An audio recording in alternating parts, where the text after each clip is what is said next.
So hey you guys, this is Mihir here. Today I am going to discuss the lecture number 5th of trigonometry, in which I will discuss the trigonometric ratios of complementary angles. Okay, if you didn't watch the previous video, go and watch them, and don't forget to like, share and subscribe my channel. Okay, so let me start. First we have to study about trigonometric ratios of complementary angles. इससे पहले की चीज़ें जो हम लोगों ने पढ़ी है वो आप लोगों को समझ में आ चुका होगा। मैं ये कह सकता हूँ कि आप लोगों को आ गया होगा। ठीक है, तो और हमने पिछले लेक्चर्स में भी कुछ बढ़िया क्वेश्चंस किए थे। ठीक है, तो आज मेनली उस लेक्चर का ये था कि आप लोगों की प्रैक्टिस थोड़ी सी बढ़ जाए, जिससे कि आप लोगों को क्वेश्चन के टाइप्स पता चले। ठीक है, तो इस चैप्टर में मैं आपको बताने जाऊंगा trigonometric ratios of complementary angle. तो बच्चे इसमें कहीं बहुत बार कंफ्यूज हो जाते हैं। ठीक है, तो उनकी कन्फ्यूज़न को मिटाने के लिए मैं आया हूँ आपके सामने ये trigonometric ratio of complementary angle पढ़ाने। ठीक है, तो कोई वास्ट नहीं है, लेकिन बच्चे कभी फंस जाते हैं। तो देख लो ये कहाँ आपका है, और अगर किन्हीं को बहुत अच्छे से आता है, ठीक है, तो जो मैं क्वेश्चंस करवाऊँगा अगर वो आपसे बन जाता है तो यार आता है, नहीं है अगर नहीं बन रहा है तो फिर से लेक्चर को देखो। ठीक है, तो मैं रिकमेंड करूँगा कि आप लोग पहले मेरे प्रीवियस वीडियोस के लेक्चर्स को देख लो और फिर यहाँ आओ। और इस वीडियो से आपको तभी फ़ायदा होगा जब इस वीडियो को आप लास्ट तक देखोगे। ठीक है, पहले और ये भी एक बात ये दिमाग में याद रखें, जितनी भी चीज़ें मैंने आपको अभी तक पढ़ाया है वो आपको याद होनी चाहिए। ठीक है, तो चलिए स्टार्ट करते हैं। Trigonometric ratios of complementary angles. क्या है trigonometric ratios of complementary angle? First lecture में ही मैंने आपको बताया था ट्रिग्नोमेट्रिक रेशियोज़ के बारे में। ठीक है, तो ट्रिग्नोमेट्रिक रेशियोज़ कॉम्प्लीमेंट्री एंगल 6 से 7 फार्मूलेज़ मैं आपको बताऊंगा। इतना कुछ वास्ट नहीं है, मैं आपको बता देता हूँ आपको करना क्या है। ठीक है, चलो हम लोग एक मेनली इसमें आपको एक बात बताता हूँ। मेनली इसमें एंगल जो होगा एक्यूट एंगल के बारे में हम लोग डिस्कस करेंगे, और जो ट्रायंगल हम लोग शुरू से पढ़ते हैं आप लोग। ठीक है, मैं बताता हूँ।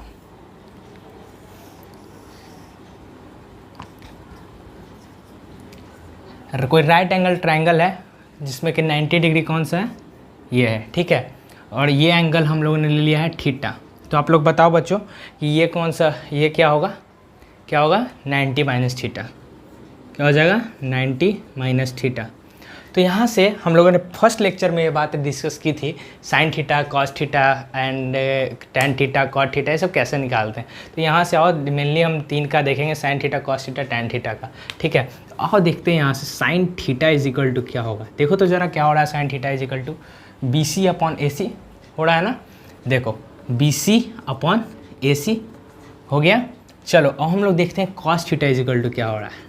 ठीक है, cos theta is equal to क्या होगा, क्या होता है B/H, तो AB अपॉन AC। ठीक है, AB अपॉन AC, समझ रहे हो ना।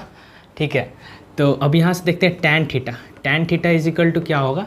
Tan theta is equal to P/B होता है। तो P क्या है, BC अपॉन AB। P हो गया परपेंडिकुलर BC और बेस क्या है AB, ये क्या हो जाएगा BC अपॉन AB। है कि नहीं, समझ में आ रहा है, ये समझ में आ रहा है। अगर किसी बच्चे को ये समझ में नहीं आ रहा है तो जाके मेरा लेक्चर नंबर 1 देखेगा। ठीक है, तो चलो स्टार्ट करते हैं आगे। तो देखो sign theta, cos theta, tan theta के बारे में बता दिया। ठीक है, तो इतने ही से मैं आपको रिलेशन बता रहा हूँ, क्या मतलब कि इसका कॉम्प्लीमेंट्री एंगल्स में क्या यूज़ है, क्या कैसे कॉम्प्लीमेंट्री एंगल हो रहा है। ठीक है, तो देखो यहाँ पे क्या है, पहला चीज़ कि साइन थीटा का वैल्यू क्या है BC upon AC, cos theta का AB upon AC, tan theta is equal to BC upon AB। ठीक है, तो आप हमेशा एक चीज़ याद रखोगे कि कॉम्प्लीमेंट्री एंगल में हम लोग मेनली इसमें कौन से एंगल का बात करेंगे, theta for acute angle. Okay, so यहाँ पे देखो तो एक्यूट एंगल कौन सा होगा, देखो यहाँ पे ये 90। ठीक है, एक्यूट एंगल कैसे कहते किसको है, ठीक है, आपको पता होगा, angle less than 90 is known as acute angle. ठीक है, तो देखो यहाँ पे एंगल लेस देन 90 आपको कौन सा लग रहा है, ये भी एक्यूट एंगल हो जाएगा, है कि नहीं, और ये भी एक्यूट एंगल हो जाएगा ना। चलो, तो ये भी एक्यूट एंगल, ये भी एक्यूट एंगल, और ये तो राइट 90 डिग्री है। चलो, तो इसका बात छोड़ देते हैं हम लोग। ठीक है, तो यहाँ पे हम लोग ये देखते हैं कि इसमें आपको, तो मैं चाहता तो डायरेक्टली फार्मूला लिखवा देता, लेकिन मैं आपको समझाना चाह रहा हूँ कि कैसे sine of 90 minus theta cos theta कैसे हो जाता है, cos of 90 minus theta sine theta कैसे हो जाता है, कैसे कैसे रहा है ये सब, ठीक है। तो साइन ऑफ 90 माइनस थीटा, जैसे हम लोग थीटा लेते थे तो उसके सामने वाला साइड देखते थे और हाइपोटेनस देखते थे ना। तो यहाँ से हम देखते हैं कि sine theta is equal to क्या होता है, sine 90 minus theta, sine 90 minus theta is equal to क्या होगा। देखो यहाँ पे, यहाँ इसके लिए, इस एंगल के लिए परपेंडिकुलर कौन सा हुआ, ये हुआ ए बी, और इसके लिए हाइपोटेनस कौन सा हुआ, ए सी। हाइपोटेनस तो सेम रहेगा। तो इसका देखो यहाँ से क्या आ रहा है, ए बी अपॉन ए सी। क्या ये फॉर्मूला देखो, यहाँ देखो पहले किसका है, कॉस थीटा। तो क्या हम कह सकते हैं कि sine of 90 minus theta is equal to cos theta, कह सकते हैं। अब समझ में आया कहाँ आप लोगों को प्रॉब्लम होता है, ठीक है। कोई भी ऐसे नहीं बताते हैं, वो डायरेक्टली फार्मूला बताए थे, साइन ऑफ 90 माइनस थीटा क्या होता है, कॉस ऑफ 90 माइनस थीटा क्या होता है, और आप लोग उस चीज़ को रट लेते हो, ठीक है। तो रटना नहीं है इसको समझना है कि साइन ऑफ, अगर हम एंगल 90 माइनस थीटा लेते हैं, सामने वाला चीज़ परपेंडिकुलर और ये क्या हाइपोटेनस था, हाइपोटेनस करेंगे तो क्या आ जाएगा, ए बी अपॉन ए सी, तो उसका वैल्यू क्या है, कॉस थीटा के इक्वल, ठीक है।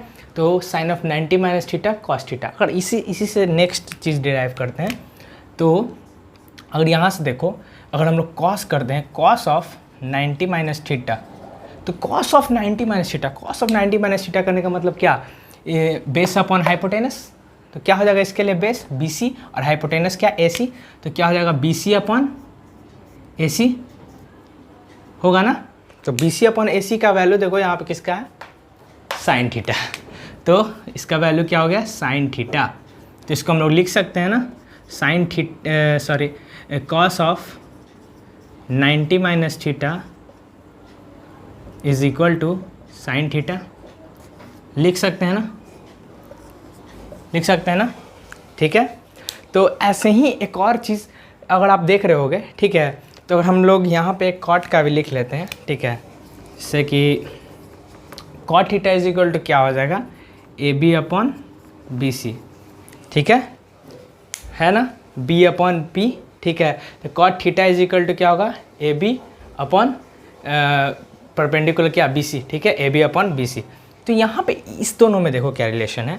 तो हम अगर यहाँ से ये करते हैं, ठीक है, tan of 90 minus theta is equal to tan of 90 minus theta, इसके लिए परपेंडिकुलर कौन सा हुआ, ए बी, और बेस कौन सा हुआ, बी सी। इसको क्या कर सकते हैं, A B upon B C.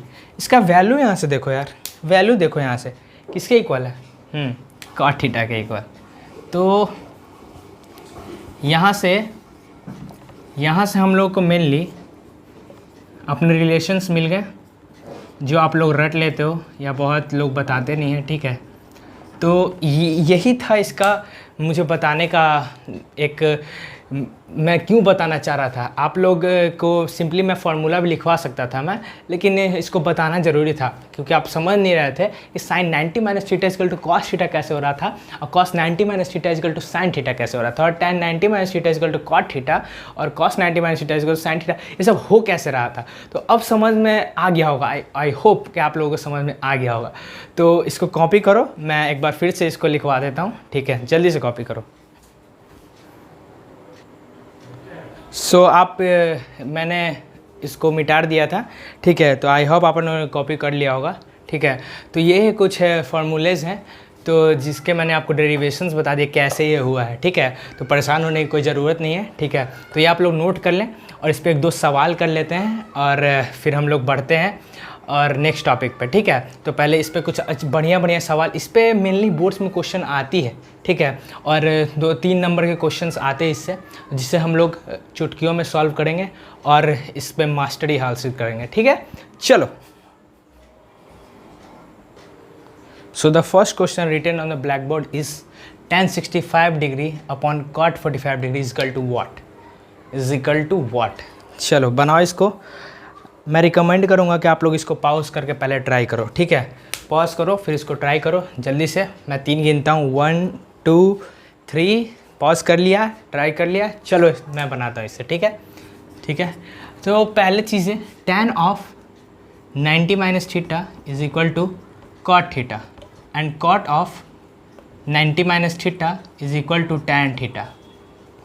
ठीक है, तो मैं इस क्वेश्चन को कैसे बनाता हूँ ये आप लोग देखो। आई होप कि आप लोगों से सभी बच्चे इस क्वेश्चन को बना लिए होंगे। अगर किसी से नहीं बना है तो पहले यहाँ सॉल्यूशन देखो यार, और अगर नई वीडियो को समझ में नहीं आ रहा है तो जाकर वीडियो को प्रीवियस और देखो, ठीक है, उससे आपको समझ में आ जाएगा, पक्का आ जाएगा। ठीक है, चलो यहाँ देखते हैं। tan 65 डिग्री अपॉन कॉट क्या है, कॉट 25 डिग्री। तो आप किसी को भी किसी में चेंज कर सकते हो, ऐसा कोई नहीं है डील। ठीक है, तो आप क्या चेंज कर दो, tan ऑफ 65 डिग्री को आप लोग चेंज कर दो कॉट ऑफ 45 डिग्री में। तो tan of 90 minus 25 degree upon cot of 25 degree, या इसमें ये भी कर सकते थे कॉट ऑफ 90 माइनस 65 डिग्री, ये भी हो सकता था। फिर क्या होगा यहाँ पे, cot of 25 degree upon cot of 25 degree. Value क्या आ गई, 1 हो गई। ठीक है, आ गया, सिंपल था, बहुत सिंपल था। एक और क्वेश्चन होगा।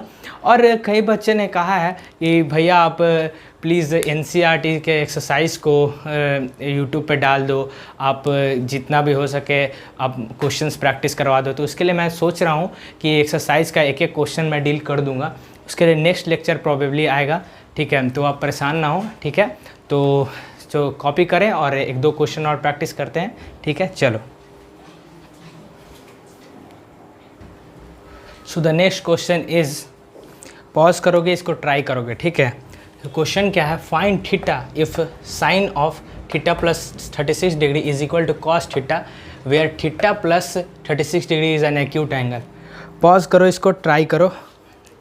ऐसा क्वेश्चन आप लोगों ने देखा है, जल्दी से इसमें कुछ वास्ट कॉन्सेप्ट नहीं, जो मैंने बोला है याद रखना। Theta plus 36 degree is an acute angle, बस इस पे करते रहो क्वेश्चन, बस याद रखो इसको एक्यूट एंगल है। चेंज करो जल्दी से, पॉज करो, ट्राई करो इसको जल्दी। So now we are moving to the solution of this question. देखो, अगर जिन्होंने नहीं किया हो पहले पॉज करके ट्राई कर लेंगे। ठीक है, उसके बाद इस क्वेश्चन को बनाएंगे। ठीक है, अगर जिन्होंने भी पॉज नहीं किया है पहले इस क्वेश्चन को पॉज करके बना लें। ठीक है, तो मैं यहाँ फिर अब क्वेश्चन का इसका सॉल्यूशन बताने जा रहा हूँ। ठीक है, चलो आओ देखो। We have sine of theta plus 36 degree is equal to cos theta. बोला क्या है, theta plus 36 degree is an acute angle. इसको हम लोग साइन को लिख सकते हैं, साइन थीटा प्लस 36 डिग्री को 90 माइनस थीटा प्लस 36 डिग्री लिख सकते हैं ना। हो गया, क्वेश्चन ख़त्म। देखो, कुछ नहीं था क्वेश्चन। थीटा, ठीक है, यहाँ से उधर जाएगा तो क्या हो जाएगा, 90 minus 36 degree is equal to 90 degree minus 36 degree is equal to 2 theta. ठीक है, इसका क्या आ जाएगा, 54 इज इक्वल टू 2 थीटा। यहाँ से थीटा का वैल्यू हम लोग क्या निकालना था, थीटा का वैल्यू आ गया हमारा क्या, 27 डिग्री। ये है आपका आंसर। सो आई होप आपको ये लेक्चर पूरी तरीके से समझ में आया होगा और क्वेश्चंस आपसे बन गए होंगे। और क्वेश्चंस नहीं बने हैं तो कोई टेंशन मत लो, अब इस वीडियो को फिर से एक बार देख लो और मैं ये गारंटी देता हूँ कि आपको समझ में आ जाएगा। ठीक है, सो यार आज के लेक्चर को यहीं समाप्त करते हैं और जितना हो सके यार इस चैनल को सब्सक्राइब करवाओ और शेयर करो चैनल को और लाइक करो वीडियोज़ को। ठीक है, और कोई अगर न्यू है इस चैनल पे तो नीचे रेड बटन दिख रहा है, सब्सक्राइब कर दो और बेल आइकन को प्रेस कर दो जिससे आपको रेगुलर अपडेट मिलता रहे। और जितना भी रिगार्डिंग इन्फॉर्मेशन है अगर उससे आप लोग कमेंट बॉक्स में आप मुझसे पूछ सकते हो, कुछ भी आपको पूछना हो तो आप पूछ सकते हो। ठीक है, नेक्स्ट वीडियो प्रोबेबली मैं बच्चों की डिमांड आ रही थी जिस बारे में कि एनसीईआरटी सॉल्व करा दो भैया, तो नेक्स्ट वीडियो में देखो एनसीईआरटी मैं सॉल्व कराता हूँ, नहीं तो मैं अगले टॉपिक की ओर बढ़ूँगा। ठीक है, so stay tuned for the next video. I hope you like the video. So bye and best of luck.